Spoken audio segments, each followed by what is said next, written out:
Hi, DBI. You know who I am. You know what I do. This is going to be a couple of things. As it says, where are you? Over here? As it says over here, we're going to be doing a couple of things. We're going to be talking about some things in this video. It's going to be a roleplay review, and I'm going to cover Tiger Lilies 1, Tiger Lilies 2. Gonna kind of talk about the Tiger and the Super Saiyan a little bit because they're all tied together. It's mostly going to be a review for those two logs. But I also want to take this time to talk about just general things that are going on in Nova Sanctuary and talk about the future of what could possibly happen here, what would be beneficial to this kind of quote unquote arc that we have going on, and just checking in with work. Just a general, discussion about roleplay. So let's get right into it. You guys know, Ike did a review over his own log. He talked about his own log, Tiger Lilies. And then this morning he released part 2 to Tiger Lilies. And if you guys haven't watched his first video on it, he goes into really good detail talking about the Tiger and the Super Saiyan, which was Koshoro and Nova kind of squaring off against each other. And I guess I'll start there. So with my perspective of the fight that happened, I really enjoyed this log. I enjoy role-playing with Ike a lot. And I think we bring out the best in one another when it comes to role-playing. And I'll be the first to admit there is a slight reason why I let Koshoro do as well as he did. And it's because I thought he was already tier 2. I didn't know he was on the cusp yet.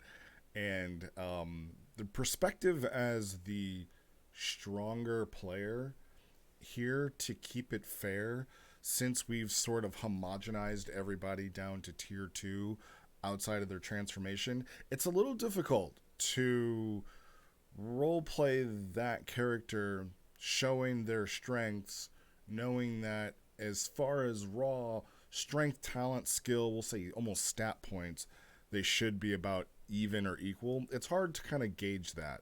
So I wanted the fight from my end to be, pumping Ko up to make it look like he was doing maybe better than he kind of should have been. But I don't regret it. I don't regret doing that. I don't regret, I think it just made the fight more interesting. It was a very conscious decision not to have Nova really use all of her techniques and things like that, just to kind of test, see where he's at. And in Tiger Lilies 1, I had talked a lot to Ike about, what I, as both the reader and the admin, thought about Koshoro, and I really don't think that I hit my point. I didn't get my point across as I was trying to. So, he said that he was kind of struggling with the character. He was in this weird nebulous, didn't know what to do with the character. And I, in the back of my mind, if I were idly doing something, I don't know why I'm wearing headphones. I don't need to. In the back of my mind, I didn't really know why I couldn't explain this right. So in Tiger Lilies 1, it's the recovery period after the fight with Nova. Ko got beat up pretty well, and I don't think Nova was trying to do as much damage as she did to him, but that's kind of like a narrative that I'm pushing with her anyway. So if you guys haven't read the Tiger and the Super Saiyan, maybe you'll get the underlying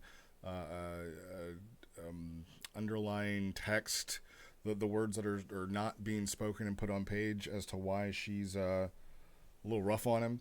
But yeah, he's definitely recovering, and the log itself is a little weird because there's a lot of in and out of consciousness from him. There's a lot of things that are just in general happening. There is a time, not really skip, but time is kind of sort of inferred here. He's awake, he's doing something, he's kind of telling it from first person perspective, and then we're kind of seeing it in regular third person. So it's just a little weird. It's not a bad read, it's not a bad log, it's just I think the purpose of it was to show that Ko now has his other family, right? He's always been the character about family. That's what Ike has always said that that this character was, and he has another one. He really does in these NPCs, in these characters, and the one thing that Ike was focusing on in his review of this, I think you hit it, buddy. I think you really did. And Tiger Lily's one kind of say like he has another family. These people found him and nursed him back to health and just stayed with him here, right? They didn't take him anywhere. They didn't move him. They went to him, and he is the center of this faction. Whether he thinks he is or not, whether he thinks he's contributing to it or not, which is good. That is like the hero quality, right? Which is something that I think I didn't come across as well. So my first mistake was saying that Koshiro was a hero, and I do still stick by that, but he doesn't have to be the hero in the sense like he's Superman, right? Or Batman. He's not out here doing these heroic feats and saving the day as the most powerful, the most needed, the guy that shows up at the very end when all of his friends are laid strewn across the field. He shows up and then he saves the day. He's not that type of hero. But in writing, in fantasy and in fiction, he's the person that we focus on. He is the protagonist. He is the person who moves the story because the story is moving around him. So when he takes action, the story progresses. And everybody else around him, I won't say are NPCs, but they're definitely secondary characters. And that you were doing well. He is that hero. And again, I still think we had an orgy scene. Again, it was implied, but we're going to skip over that. And the one thing that Ike and I talked about kind of in private at Hell's Gates was Koshiro saying that he didn't feel like he deserved his fight with Nova. Again, my bad on assuming that he was a little bit stronger than he was, but the one thing that I told Ike in private was that he needed someone, a preferably a PC, either Nova or Yugen. I don't know of any other active PCs that are that close to Ko that could tell him this, but he needed to be told that he was wrong, right? That despite what he may think, that he did deserve to be there because he not only fought against her, he pushed her to the point where she really took him seriously. She transformed into a Super Saiyan and kind of showed him like, hey, you are here and I am, I'm here, but I see you, right? You're on my radar. You have at least that much of my respect, that I see you. And I just think Ko just needed to be told that he was wrong. And I think it's Tamayo. I think she needed to be the person to tell him that. Where this is where I wish it had been a PC, because when we write these solos, we're kind of always in our head and we tend to agree with ourselves when we're writing quote unquote about ourselves. So maybe subconsciously you were just like, yeah, I think the line is you're either brave or stupid. And I think she says, oh, maybe you're just brave at the end. I think she needed to tell him he was stupid and that he was wrong. And there's nothing wrong with that. I mean, shit, my friends tell me that I'm wrong all the time. I'm not right. I'm not right 90% of the time. And I think him being told that like, no, you're wrong. You earned your spot here, would have kind of solidified it. And throughout my thinking about this all day, the one thing that I wanted to say that he needed was he needs a teacher, right? That's all Koshiro needs. He needs to I guess humble himself enough to understand that he doesn't know what he doesn't know, and he needs somebody to help him get there. And I made a lot of comparisons to Doctor Strange, and then it clicked of like, Yeah, that's what Doctor Strange needed, right? In the first Strange movie, he's this surgeon. He's the best that there ever is, was, ever will be. And when he kind of makes that transition from doctor to sorcerer supreme or sorcerer, he needed somebody to show him how to get there. He needed to humble himself and be like, please teach me. And I think that's what Ko needed. So now we're going to get into part two. That's exactly what he gets. It doesn't come directly as I thought it should. So I guess this is where I am wrong. But he does get that, like, oh, this is the other side of that coin, right? How do I get from me waving my hands to you doing magic? Oh, this is what I have to do. And it came out beautifully. In Tiger Lilies Part 2, the story that is being told is that Ko's now fighting family have really kind of formed their own little dojo, their own little training area. The site at Koshoro and Nova's fight is now where they are training. They are camping here. They're just living out in the woods, but they have got a routine where they wake up and they do, their yoga exercises to, open up the mind and the body to the day to come. And then they, take a run throughout the woods, and then they meditate for a few hours, and then they're taking this time and sparring. And it's like this training montage that it works perfectly. It works perfectly to where it's just exactly what I was thinking that this character needed, to really understand where the martial arts world deviates from the normal world, right? Because to me, to understand this, I made the comparison of Kimbo Slice. For those of you who, I'm a huge MMA fan, I'm a huge combat sports fan, so Kimbo Slice was this guy that was this street brawler. He was a big, strong guy, and I don't know what his record was, but you can look up his fights. He was knocking dudes out, people bigger than him, smaller than him. He was just throwing people around, and it wasn't even close, right? He was just a phenomenal street fighter. And then he makes a transition to MMA, and fighting against other professional fighters, and he's very low tier to mid, right? I think he maybe won 2 out of his 9 fights before, rest in peace, Kimbo, he did pass away. But that transition is what I was seeing in Koshoro. He's this guy, naturally talented, violence and fighting throughout his whole life, but knowing how to fight is different than fighting.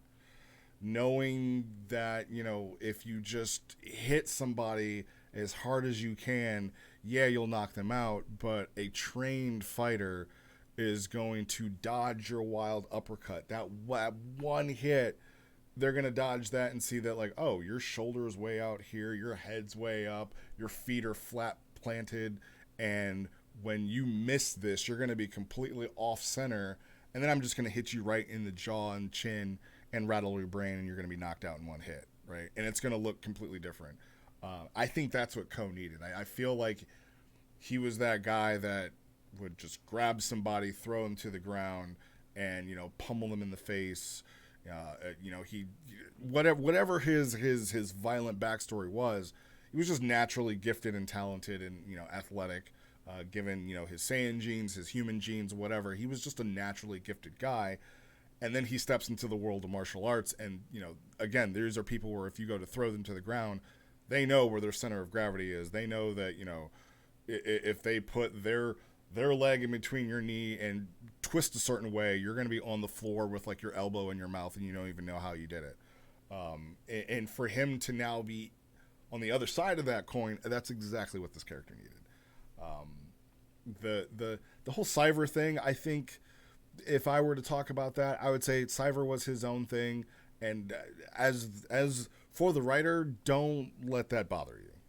He was who he was, is who he is, if you ever want to bring him back, but just accept the fact that Shoro is doing things on page that is pushing him to where he is. And you may have this legend of Cyver in your mind, but the Reds don't lie, I guess. So Ko is doing exactly what he was. So I guess my overall review for Tiger Lilies 2 is that, yeah, this is what this character needed. This is again showing him he is a family person.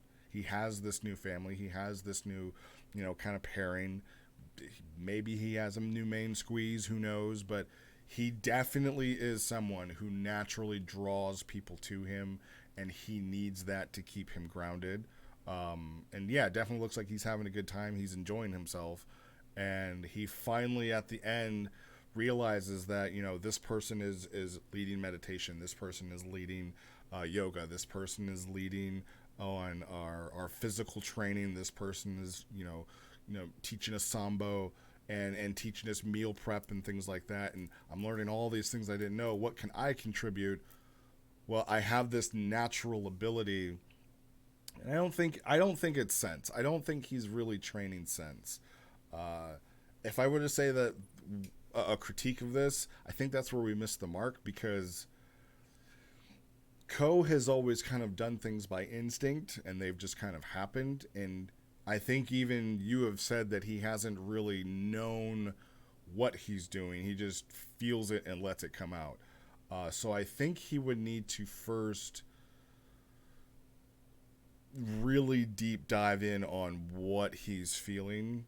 And I think we just never got that at the end. I think it had a nice little bow on it to be that's where he's going to start to kind of train sense, but I don't think he's there yet. I don't know if I've seen that he has proper key control to teach it, but that is the point.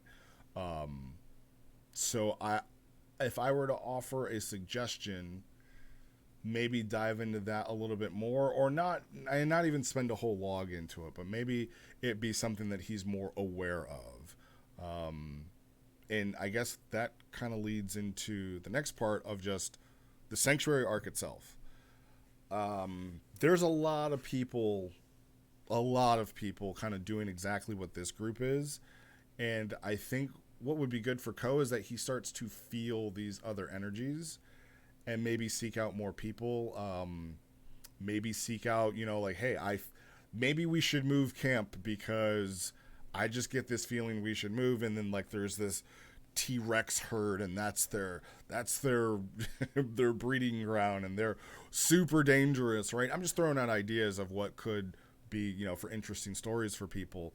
But the sanctuary is designed to be exactly what Koshoro and his group are doing, the Tiger Lilies are doing, to just kind of train out in this area, out in the open, to be free. And if you want to throw key blasts around, there's not a whole bunch of people, so you can just do what you want. It's almost like an ascended playground, right, for people just to go and play and do whatever they want.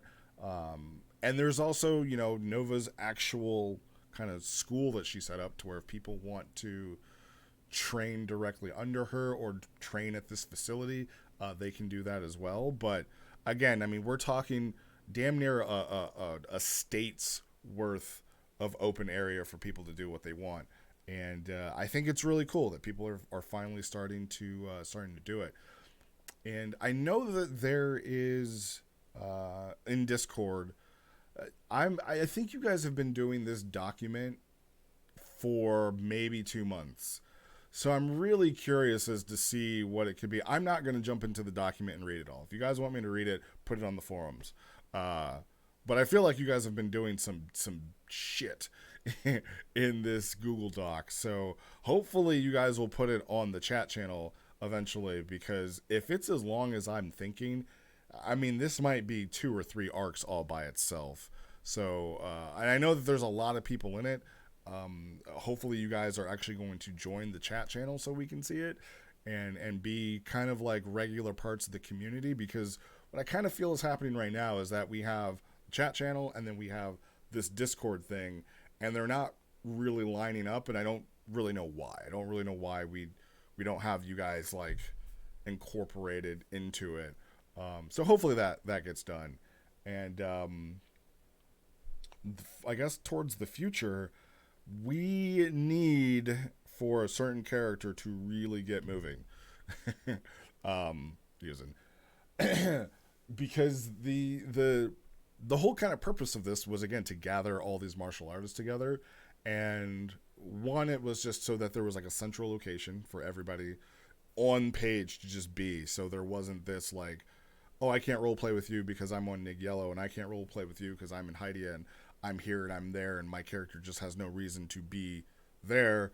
Now there's a reason for everybody to be in a central location. And then the kind of story that we have this hunter of martial artists.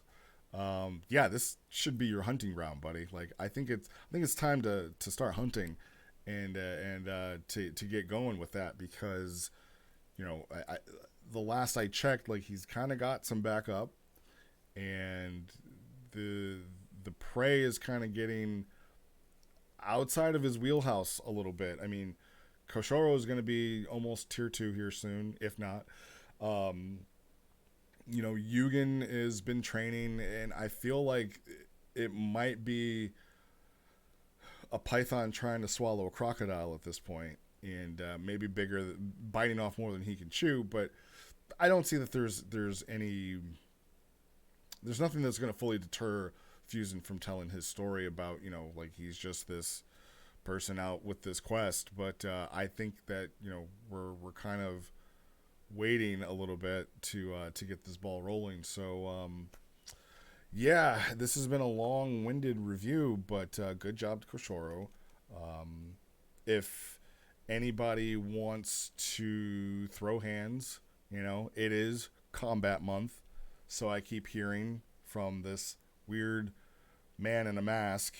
Um, and yeah, one last thing I do want to add though, and this one goes directly to a particular character and player.